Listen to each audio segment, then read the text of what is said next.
సికింద్రాబాద్ ఉజ్జయిని మహంకాళి అమ్మవారు చాలా సీరియస్గా తీవ్రమైనటువంటి హెచ్చరికలు జారీ చేశారు. ఆ మాతాంగి స్వర్ణలత గారి నోటి ద్వారా నిన్న చెప్పినటువంటిది ఏంటంటే, రంగం భవిష్యవాణిలో ఈసారి కుంభవృష్టి వర్షాలు ఉంటాయి, వర్షాలు కొట్టుకుపోతారు, అగ్ని ప్రమాదాలు జరుగుతాయి, వావే వర్షాలు లేకుండా ప్రజలు ప్రవర్తిస్తున్నారు. అలాగే దైవ భక్తి తగ్గిపోయింది, కేవలం బయట ఉన్నటువంటి భక్తి మాత్రమే పెరిగింది.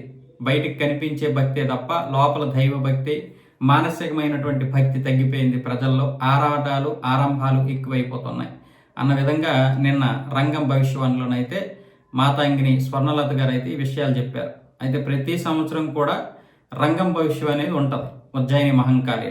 ఇది ప్రతి సంవత్సరము అక్కడ స్వర్ణలత గారు, మాతాంగి స్వర్ణలత గారు చెప్తారు.